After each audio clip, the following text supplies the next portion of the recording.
Привет! Сегодня мы продолжаем серию видео по финансовой грамотности.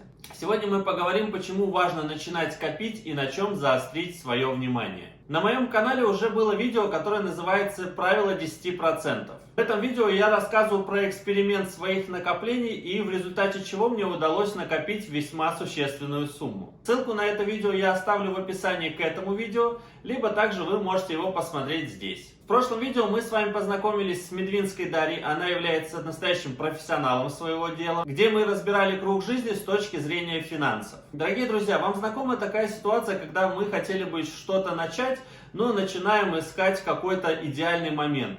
Либо на текущий момент экономическая ситуация не та, либо у меня нету знаний, либо перейти на другое место работы. В результате чего мы откладываем день за днем приближение к своей цели. Сегодня на эту ситуацию мы посмотрим со стороны финансов и узнаем, сколько стоит наше промедление. Так, ну что, Ирина, я правильно понимаю, что вот хочется копить? Да, Хочется. вот, да. А что останавливает? Наверное, я подожду, потому что коронавирус, непонятно, что будет. Мгм. А завтра все-таки лучше, наверное, переждать потом. Мгм. Лучше потом. А потом когда?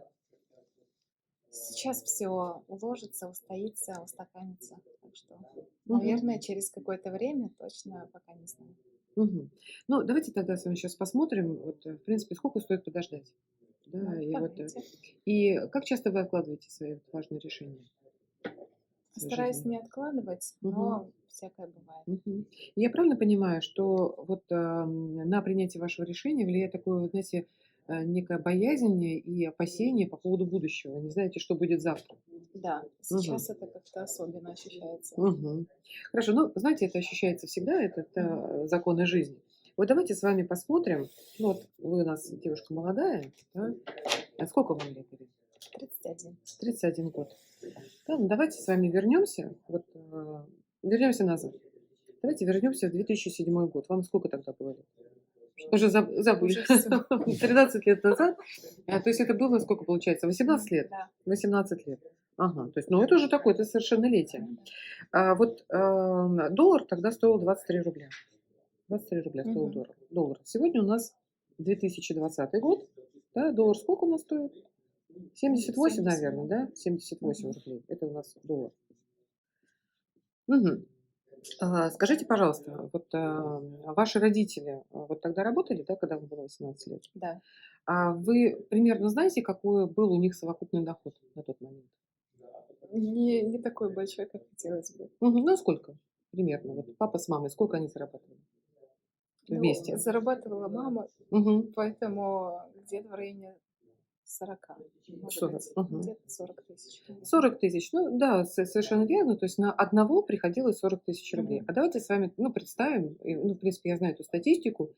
Средний доход от среднего такого домашнего хозяйства в тот момент составлял 60 тысяч рублей. И по правилам, да, то, о чем мы с вами говорили, что необходимо накапливать, да, необходимо направлять в разные финансовые инструменты где-то порядка 20%. Мгм. Вот как вы думаете, в 2007 году, если бы, вот имея 60 тысяч рублей, ну, предположим, папа Мгм. ваш тоже бы работал, Мгм. и ваша бы семья откладывала бы, да, себе на будущее 20%, да, то есть 12 тысяч рублей. Это было бы много? Думаю, что нет. Ну, не так много. Мгм. Ну, на самом деле это было бы много. Хотя, Да, может быть, по тем наверное, временам наверное, было наверное, бы да, это было бы ощутимо. много. Если мы возьмем 10%, да, 6 тысяч рублей, это было бы ощутимо для бюджета? Уже не так, как 20. Мгм. А 5%? 3000 рублей. 5, думаю, что нет. Совсем Уже немного, особо, да? да. Ага, ну теперь давайте простую математику. Да? То есть вот давайте представим, что вот вам 18 лет, Мгм. вернемся в прошлое, да, и вы начинаете себе накапливать по 3000 рублей. Ну, предположим, ваша мама вам дает на карманные расходы какие-то Мгм. деньги, и либо вы начинаете работать, и уже 3000 рублей вы откладываете себе в копилку. Да? Мгм. Вот просто простая вот математика. Да, 12 месяцев, да, и умножаем на 13 лет. Ну, я воспользуюсь, с вашего позволения, калькулятором. Да, то есть Мгм. получается 36 тысяч в год. И за 13 лет просто чистых накоплений, да, вот сегодня, в 2020 году, у вас было бы 468 тысяч. Да, если бы мы к этому прибавили бы еще капитализацию и проценты, да, можем, в принципе, это сейчас рассчитать, то примерно эта сумма составляла бы 700 тысяч рублей. Скажите, пожалуйста, вот если бы сегодня вам дали бы такие деньги, Я как бы вы бы себя бы ощущали? прекрасно. Мгм. А куда бы вы эти деньги направили? Скорее всего, в квартиру, взяла бы квартиру. Мгм. Первый взнос. То есть Думаю, что уже туда. были бы Либо деньги для каких-то вложения. первых Да. инвестиций. Мгм. Совершенно верно. Скажите, пожалуйста, давайте теперь вот посмотрим на вот этот вот период такой длинный, да, вот 13 лет. Скажите, пожалуйста, здесь люди болели? Вот сейчас вы Думаю, говорите, что да, у нас болели. здесь вот ковид.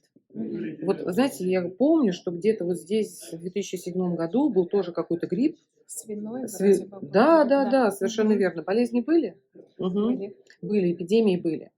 Следующее, что у нас было, да, то есть вот за этот период у нас поменялось 3 президента Российской Федерации, Мгм. да, у нас 3 раза поменялся президент США. Был такой? Да, Да? было такое. А в 2008 году первый кризис ударил, да? Было Мгм. такое? Да, в 2011 году тоже это произошло? Тоже было, да. Мгм. В 2014 году усугубилось, да, и, как мы считаем, что продолжается до сих пор. Мгм. Вопрос. На 3000 рублей вот эти события каким-то образом отразились? Вряд ли.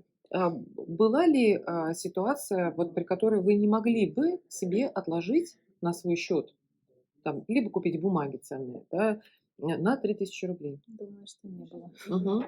А вот теперь давайте вот вернемся, вот, ну не 2007, возьмем так вот отрезок такой 2010 год.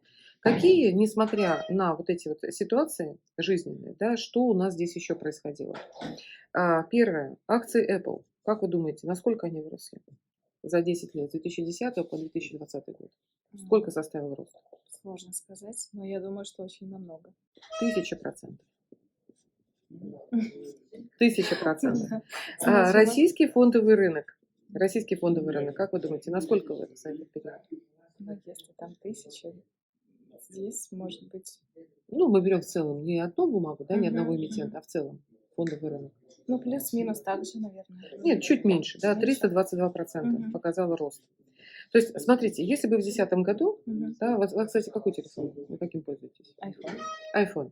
Так вот, если бы в 2010 году вы вложили бы 1000 рублей, Мгм. купив акцию Apple, то в 2020 году Я была бы уже богата. вы уже были бы с 12-м айфоном, да, причем купленным всего за 1000 рублей.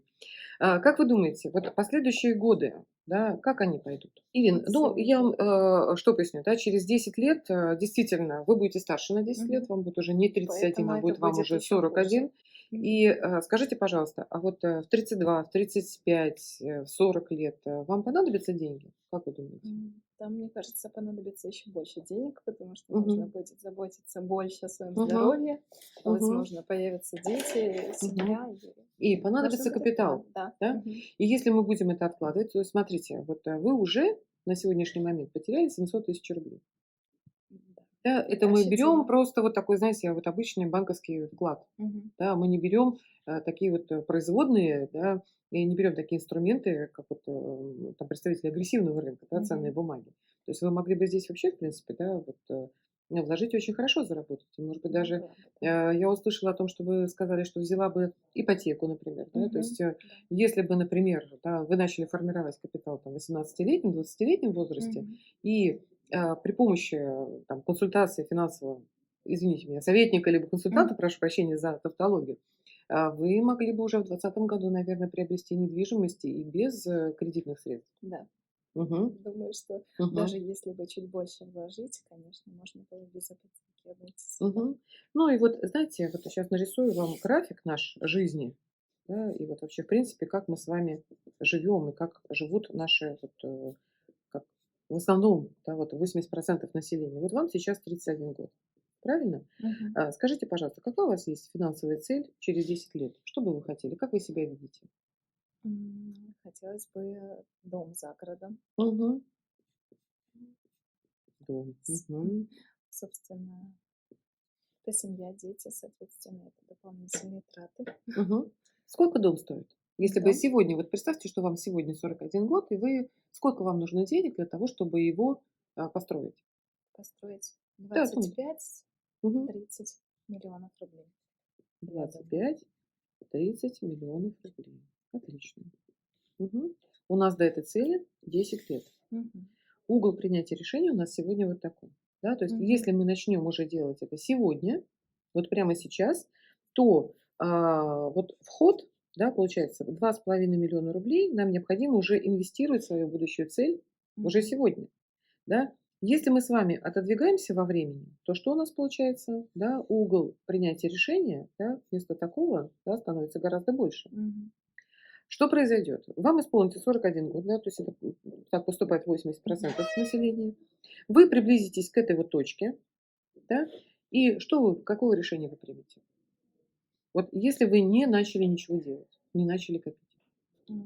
Я вынуждена буду отказаться от идеи купить Либо, дом. либо отказаться, Мгм. да, либо взять кредит, то есть какие, что первое это отказ, да, полностью, да, второе это кредит, а кредит это усилие, умноженное на 2, да, то есть почему? Потому что, во-первых, вам будет лет больше, да, то есть до 45 лет вы вешаете себе петлю на шею в таком объеме, да, либо, ну, вот отодвигается цель вообще вот как-то вот туда дальше. Плюс к этим 25-30 добавится еще процентная ставка. Это уже Да, будет да, то есть гораздо больше. вы построите еще один дом для банка. Да, Ну что, Ирина, позаботимся сегодня о будущем? да, все-таки Давайте я решила, составим, давайте. составим финансовый план. Что скажете? Я думаю, такая ситуация для многих из нас знакома. И теперь стоит задуматься, сколько времени каждый потерял и чего мог достичь, если бы делал эти элементарные шаги несколько лет назад.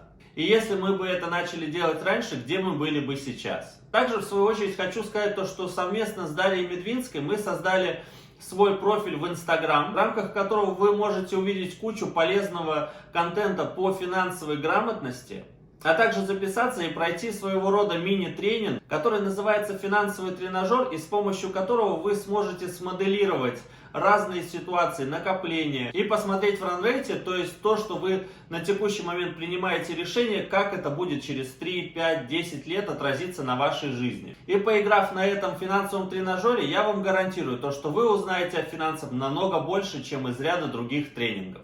А самое главное, то, что он дает именно практические знания, которые можно применять в жизни. Воспользоваться тренажером и посмотреть кучу бесплатного полезного контента можно в нашем профиле в Instagram. Ссылку на него я оставлю в описании к этому видео. Если тематика таких видео вам интересна, ставьте большие пальцы вверх для того, чтобы я понимал то, что вам действительно это интересно. А также напишите в комментариях те вопросы, либо те темы, которые вас волнуют. И я со своей стороны с помощью наших экспертов дам вам на них развернутый и грамотный ответ. На этом все. Желаю вам финансового благополучия. До новых встреч.